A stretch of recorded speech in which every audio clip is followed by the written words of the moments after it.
Hello दोस्तों, आपका स्वागत है हमारे चैनल में। आज जो है हम एक्साइज यानी कि उत्पाद सिपाही का 2019 का जो है प्रीवियस ईयर जो है आप लोग का पेपर टू हिंदी भाषा का कंप्लीट सोल्यूशन बताने वाले हैं। तो वीडियो को अंत तक जरूर देखिएगा। और पेपर 1 का जो है वह सोल्यूशन डाला हुआ है, आप चैनल के प्लेलिस्ट में जाकर चेक कर सकते हैं। थोड़ा बहुत बुखार हुआ है, आप लोग कोऑपरेट करिएगा। तो चलिए बताते हैं। आइए आप लोग देख सकते हैं। तो पहला क्वेश्चन की ओर बढ़ते हैं। देखिए, पहला है कि कौन सा वाक्य सही नहीं है।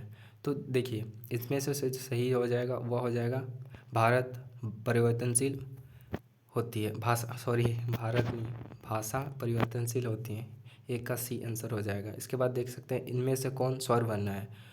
तो ओ जो है वह स्वर वर्ण है, बाकी व्यंजन वर्ण है ये दोनों। बात करें भाषा की लघुत्तम इकाई जो है वह वर्ण होती है। क्या होती है? वर्ण होती है। इसके बाद देख सकते हैं जो पहले कभी ना हुआ हो उसे क्या कहते हैं? उसको हम लोग अभूतपूर्व कहते हैं। क्या कहते हैं? अभूतपूर्व कहते हैं। इसके बाद अगला देखिए, पानी अ, का अर्थ है जल, लेकिन पानी का अर्थ होता है, ये जो होता है वह हाथ होता है। क्या होता है? हाथ होता है। इसके बाद देखिए, जो सब कुछ जानता है उसे जो हम लोग कहते हैं वह सर्वज्ञ कहते हैं। क्या कहते हैं? सर्वज्ञ कहते हैं। ये नंबर इसका राइट आंसर हो जाएगा। आप लोग पढ़े होंगे कर्ता ने कर्म को करण से, तो कर्ता कारक के चिन्ह जो है वह कर्म से ही हो जाएगा, यानी कि बी नंबर इसका राइट आंसर हो जाएगा। अगला देख सकते हैं इनमें से कौन जातिवाचक संज्ञा कौन है। तो शहर जो है आप लोग का जातिवाचक संज्ञा हो जाएगा। अगला देख सकते हैं इनमें से मध्यम पुरुष कौन सा शब्द है। तो आप जो होता है वह मध्यम पुरुष हो जाएगा। इसके बाद देखिए, इस वाक्य में क्रिया कौन है।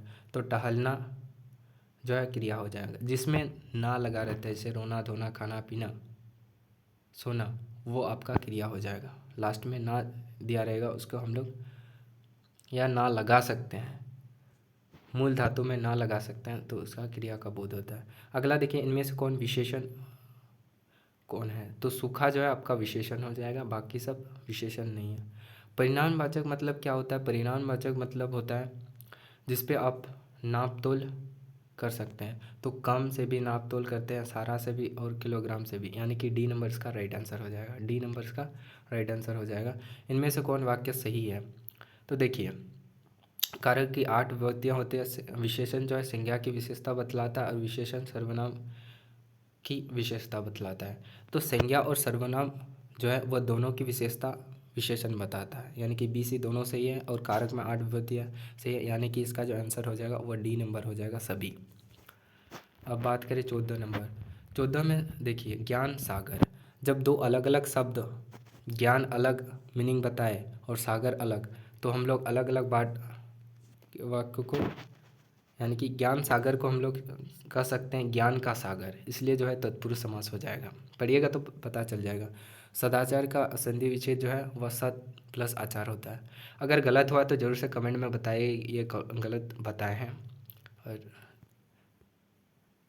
अगर कुछ गलत ऑप्शन बताएं तो ज़रूर से कमेंट में बताइएगा।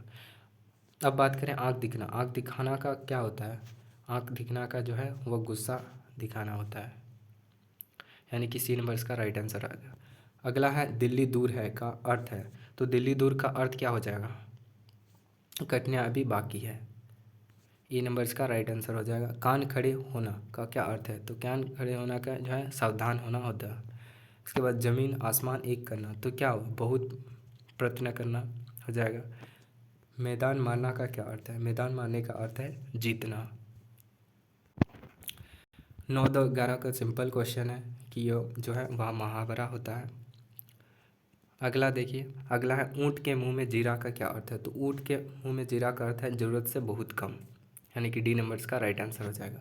देखिए, सांप भी मरे और लाठी भी ना टूटे का क्या अर्थ है। तो आप लोग पढ़े होंगे, यह बिना नुकसान के काम पूरा करना जो है वो राइट आंसर हो जाएगा। इसके बाद देख सकते हैं घर की मुर्गी दाल बराबर, ये जो है घर की चीज़ का उचित मूल्यांकन नहीं करना जो है इसका राइट आंसर हो जाएगा। कौन वाक्य है? वाक्य जो है आपका ये हो जाएगा। मुहावरा जो है क्या होता है? मुहावरा जो है वह वाक्य में आकर्षण पैदा करता है और तीखापन उत्पन्न करता है, यानी कि बी नंबर इसका राइट आंसर हो जाएगा। 26 से आपका किताब वाला क्वेश्चन शुरू हो जाएगा, यानी कि 1 से 25, 1 से 25 जो है वह ग्रामर से दिया रहेगा, हिंदी ग्रामर से। और 25 से जो है 100 के बीच यानी कि 75 क्वेश्चन जो है वह बुक से दिया जाएगा, वह दोनों बुक से दिया जाएगा, क्षितिज और कृत्तिका से। तो वेटेज देख सकते हैं तो बुक का ही ज़्यादा है और ग्रामर का कम है। तो पहले बुक को निपटाइए, इसके बाद ग्रामर को थोड़ा थोड़ा कर लीजिएगा, आप कर सकते हैं।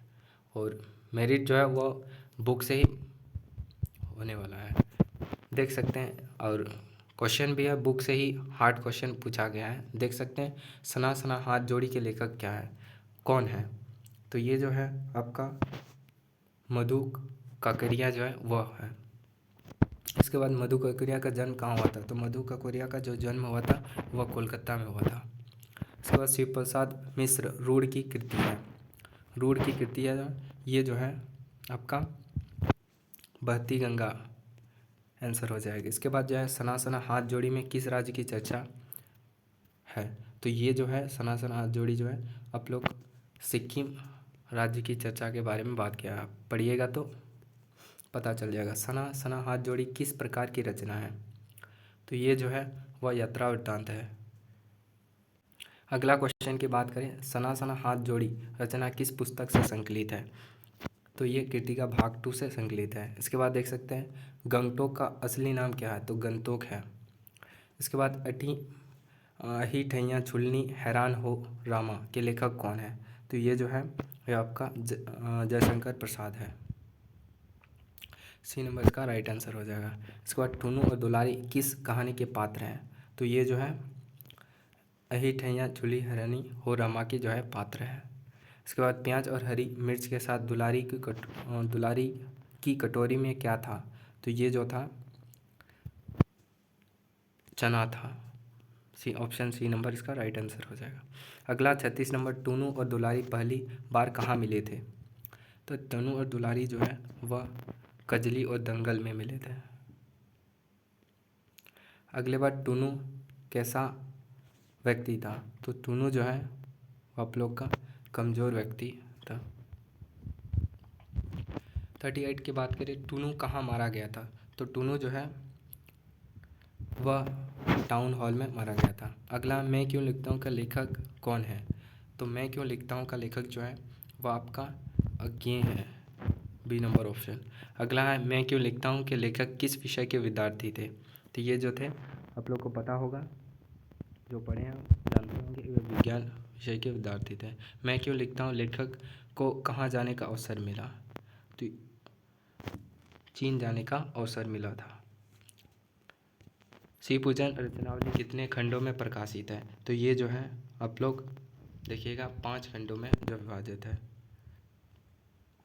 कितने खंडों में विभाजित है? 5 खंडों में। Option C number.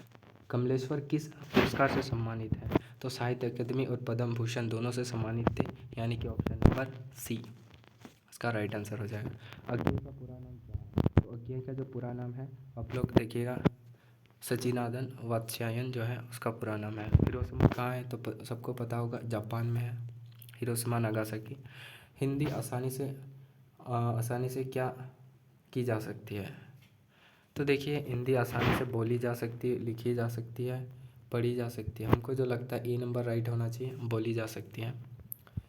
इसका कन्फ्यूज़न है थोड़ा, देख लीजिएगा इनमें से कौन सही है। तो इनमें से जो है वह आपका बी नंबर कुमुदनी जो है वह सही वर्तनी हो जाएगा। इसके बाद इनमें से गंगा का पर्यायवाची शब्द नहीं है, तो देव नदी जो है वह आपका गंगा का पर्यायवाची शब्द नहीं है। इसके बाद देखिए इनमें कौन सा शब्द इनमें से सही कौन है? तो जो है कवित्री जो है वह सही हो जाएगा। परिभाषा में ऋषि आता है, दीर्घई नहीं। इनमें से कौन संयुक्त वाक्य है? तो सुबह ही और पक्षी छाकुटे और जो है वह संयुक्त वाक्य को जोड़ा है। अगला क्वेश्चन की ओर बढ़ते हैं। अगला क्वेश्चन देखते हैं 51 से, लखनवी अंदाज के लेखक को नवाब के बारे में क्या अनुभव हुआ? तो ये जो है नवाब बातचीत करने के लिए उत्सुक नहीं है, बी नंबर इसका राइट आंसर हो जाएगा। सर्वेश्वर दयाल का जन्म कहाँ हुआ था? तो सर्वेश्वर दयाल का जो जन्म हुआ था वह उत्तर प्रदेश में हुआ था। अगला है मनु भंडारी का जन्म कहाँ हुआ था? कब हुआ था। जन्म के बारे में पूछा गया, कहाँ हुआ था और कब हुआ था, ये बहुत ही थोड़ा टफ क्वेश्चन बन जाता है, इसलिए पूछा जाता है। तो ये जो है 1931 में हुआ था, बी नंबर। इसके बाद ये एक कहानी यह भी के लेखिका कौन है। तो आप लोग देखिएगा, मनु भंडारी। यह कहानी यह भी के लेखिका जो है मनु भंडारी का जन्म कहाँ हुआ था। ये जो हुआ था वह हुआ था आपका मंदसौर में। इसके बाद देख सकते हैं महावीर प्रसाद द्विवेदी का जन्म कब हुआ था। तो ये जो है 1864 में हुआ था। उसके बाद मासिक पत्रिका सरस्वती के संपादक कौन थे। तो मासिक पत्रिका के संपादक जो थे वो आप लोग का महावीर प्रसाद द्विवेदी, यानी कि डी नंबर इसका राइट आंसर होगा। यतीन्द्र मिश्र का जन्म कहाँ हुआ था। तो यतीन्द्र मिश्र का जो जन्म हुआ था आप लोग देखिएगा अयोध्या में हुआ था। संस्कृति निबंध के लेखक कौन है। संस्कृति निबंध के जो लेखक हैं वह डी है भतन आनंद कौशल्यासन। नौबत खाने में इबादत के लेखक कौन है। तो नौबत खाने के इबादत के लेखक जो है वह आपका भतन आनंद कौशल्यासन है, यानी कि नौबत खाने में इबादत यतीन्द्र मिश्र है, बी नंबर का राइट आंसर हो जाएगा। संस्कृति के लेखक भतन आनंद कौशल्यासन। इसके बाद देखिए कृतिका भाग 2 में कितनी रचनाएं संकलित है।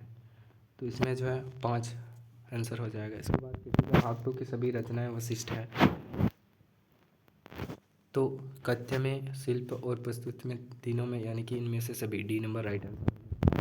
कांचल जो है के लेखक जो है शिव पूजन सहाय है, ऑप्शन नंबर ए इसका राइट आंसर हो जाएगा। अगला देखते हैं माता कांचल किस उपन्यास का अंश है। तो ये जो है देहाती दुनिया का अंश है, यानी कि जो है गांव घर का जो है वह उपन्यास लिखा गया है। शिवपूजन सहाय का जन्म कहाँ हुआ था। शिवपूजन सहाय का जो जन्म हुआ था आप लोग पढ़े होंगे, भोजपुर में हुआ था। अगला क्वेश्चन है माता कांचल के लेखक अपनी माँ को क्या कहकर पुकारते। तो मैया कहकर पुकारते थे। कमलेश्वर का जन्म कहाँ हुआ था। तो कमलेश्वर का जन्म जो है 1932 कब हुआ था। तो 1932 को हुआ था। सर्दी हो गया, अच्छा नहीं लग रहा है, इसलिए थोड़ा बहुत प्रोनाउंसिएशन में गलती हो रहा है, लेकिन आप लोग पढ़ लीजिएगा अच्छा से। किसके लेखक कमलेश्वर है। तो कमलेश्वर जो है वो आप लोग को पता होगा, जॉर्ज पंचम की नाक में जो है वह कमलेश्वर लेखक थे। इसके बाद देखिए, इसके बाद है शिवपूजन सहाय उनके पिता क्या कहकर पुकारते थे। तो जो है भोलेनाथ कहकर पुकारते थे, बी नंबर का राइट आंसर। जॉर्ज पंचम की नाक के लेखक कौन है। तो आप लोग को अभी बताए कमलेश्वर थे, डी नंबर। जॉर्ज पंचम की नाक के लेखक कौन सा रूप देखा जा सकता है। तो ये जो है एक व्यंग था, ए नंबर इसका राइट आंसर हो जाएगा। जॉर्ज पंचम की नाक किस महारानी की चर्चा है। तो महारानी जो है एलिजाबेथ थे, वो इंग्लैंड। इसमें पूछा भी गया है महारानी एलिजाबेथ कहाँ की महारानी थी। तो इंग्लैंड की महारानी थी। एक बाद महारानी एलिजाबेथ के सूट का रेशमी कपड़ा कहाँ से मंगाया गया था। तो हिंदुस्तान से मंगाया था, ए नंबर इसका राइट आंसर हो जाएगा। जॉर्ज पंचम की मूर्ति में क्या कमी रह गई थी। जो है नाक की कमी रह गई थी। क्या की कमी रह गई थी, नाक की। अगला है 47 नंबर। सूरदास का जन्म कब माना जाता है। तो 1478, यानी कि बी नंबर इसका राइट आंसर हो जाएगा। इसके बाद जो है कृष्ण ने मथुरा जाने के बाद गोपियों के पास किसके जरिए संदेश भेजा। तो उद्धव के जरिए जो है वह संदेश भेजा था। तुलसीदास का जन्म कब हुआ था। तो 1532 को जो है तुलसीदास का जन्म हुआ था। तुलसीदास के रामचरितमानस की रचना किस भाषा में हुई थी। अवधी भाषा में हुई थी, सी नंबर। देवदत्त द्विवेदी का जन्म कहाँ हुआ था। देवदत्त द्विवेदी का जो जन्म हुआ था वह हुआ था इटावा में। कहाँ हुआ था, इटावा में। अगला क्वेश्चन देखते हैं, देवदत्त द्विवेदी के काव्य ग्रंथों की संख्या कितनी मानी जाती है। तो ये जो मानी जाती है वह मानी जाती है 52 से 72, सॉरी ये नंबर राइट होगा 32 से 52। देख लीजिएगा, यही क्वेश्चन में थोड़ा कन्फ्यूजन है, ये नंबर इसका राइट आंसर हो सकता है। जयशंकर प्रसाद का जन्म कहाँ हुआ था। जयशंकर प्रसाद का जन्म कब हुआ था। तो 1889 में। सर्दी हो गया, अच्छा नहीं लग रहा है, इस कारण से थोड़ा गलती हो रहा है, अभी कोऑपरेट करिएगा, सॉरी इसके लिए माफ़ी चाहता हूँ। जयशंकर प्रसाद का जन्म कहाँ हुआ था? तो ये जो हुआ था आप लोग देख लीजिएगा, वाराणसी में हुआ था। सूर्यकांत त्रिपाठी नलार का जन्म कब हुआ था? तो जन्म और कहाँ हुआ था सबसे अधिक क्वेश्चन पूछा गया है, तो वो सब आप लोग देख लीजिएगा। तो 1897 को हुआ था। क्षितिज भाग 2 में कितने रचनाओं की रचना संकलित है? तो 17 इसका राइट आंसर हो जाएगा। क्षितिज भाग 2 में संकलित है कहानी भी, कविता भी, संस्मरण भी, यानी कि डी नंबर, इनमें ऊपर से सभी विधियाँ हो जाएगा। विनय पात्रिका की रचना जो है तुलसीदास ने किया था। नागार्जुन का जन्म जो है वो दरभंगा बिहार में हुआ था। अगला क्वेश्चन के बढ़ते हैं 89 की ओर। नागार्जुन को किस भाषा की कविता की साहित्य अकादमी पुरस्कार प्रदान किया गया था? तो ये जो पुरस्कार मिला था उसको मैथिली में मिला था। गिरिजा कुमार माथुर का जन्म कब हुआ था? तो इसका जो है हुआ था आपका 1918 को। छाया मात्सुना का किन की कविता है? तो गिरिजा कुमार माथुर की, सी नंबर इसका राइट आंसर है। कन्यादान में कवि कौन है? तो ऋतुराज जो है वह कवि है। इसके बाद देखिए मंगलेश डबरल का जन्म कब हुआ था? तो ये जो हुआ था आप लोग जरूर से देख लीजिएगा, इसका राइट आंसर हो जाएगा बी नंबर 1948 को। सूरज कब निकलेगा कहानी के लेखक कौन थे? तो ये जो है इसका राइट आंसर जो हो जाएगा वो हो जाएगा सोम प्रकाश। इसके बाद रामवृक्ष बेनीपुरी का संपूर्ण साहित्य का क्या नाम है? संपूर्ण साहित्य का जो नाम था उसका नाम था बेनीपुरी रत्नावली। इसके बाद चिता के फूल कहानी के लेखक कौन है? तो ये जो थे आपका रामवृक्ष बेनीपुरी, ये नंबर इसका राइट आंसर है। झूठा सच उपन्यास के लेखक कौन थे? तो झूठा सच उपन्यास के लेखक जो है यशपाल थे। रामवृक्ष बेनीपुरी की रचनाएं कितनी वर्ष की अवस्था में पत्र पत्रिका में छपने लगी थी? वो थे 15 वर्ष में। उसके बाद बाल गंगाधर भगत के लेखक कौन है? बाल गंगाधर भगत के जो लेखक हैं वो आपका सी नंबर हो जाएगा, रामवृक्ष बेनीपुरी। इसके बाद यशपाल का जन्म हुआ था तो पंजाब में हुआ था, यानी कि 100 क्वेश्चन आप लोग को बता दिए। होप वीडियो अच्छा लगा तो वीडियो को जरूर से लाइक से सब्सक्राइब करिएगा। और हाँ, पेपर 1 2 नहीं देखे हैं तो ज़रूर से देखिएगा। इस पर अंदाज़ा लगा सकते हैं कैसे कैसे क्वेश्चन पूछा जाता है। 2019 से आप लोग जज कर सकते हैं कैसे कैसे क्वेश्चन पूछा जाता है। किताब से इतना क्वेश्चन पूछा जाता है और ग्रामर से इतना क्वेश्चन पूछा जाता है, यही है। बाकी आप लोग तैयारी कीजिए, इसके बाद किताब लगाइए, प्रैक्टिस करिए, ज़रूर आपका जो है वह निकलने का चांस है। और किताब से ही ज़्यादा क्वेश्चन पूछा जाता है। लेखक और जन्म कहाँ हुआ था और कब हुआ था, इसमें ज़्यादा फोकस करिएगा। और इसमें कम प्रश्न है क्योंकि देखिए इसके बाद जो है क्या प्रश्न बनता है आपको बता देते हैं। मतलब कोई भी कविता काव्य हो, ये पाठ्य, उसमें मैं क्यों लिखता है, इसमें जो है ये क्या है, कविता है, काव्य है, संस्मरण है, ये भी जो है ज़रूर से देखिएगा। और ऊपर में जो पार्ट शुरू होता है इसके कुछ जस्ट बाद भी होता है, उसमें भी फोकस करें, उसमें से भी क्वेश्चन पूछा जाता है। तो होप कुछ चीज़ें आप लोग को ध्यान रखनी है। और इसमें ये वाला क्वेश्चन थोड़ा नहीं पूछा है कि पार्ट दिया रहेगा और कौन है संस्मरण, कविता या कहानी। तो इस बार जो है ये वाला क्वेश्चन आप लोग को पूछने वाला है, हमको जो लगता है। ये भी हार्ड ही क्वेश्चन है, कब और कहाँ हुआ था, जन्म कहाँ हुआ था माना जाता है। ये क्वेश्चन नहीं पूछा है, लेकिन 2024-25 में जो है 25 में जो है आप लोग को 25-26 में जो है आपको पूछने की संभावना है। तो आप अच्छा से तैयारी करिएगा। मिलता है अगली वीडियो में, तब तक के लिए आप सभी को मेरे तरफ से जय हिंद।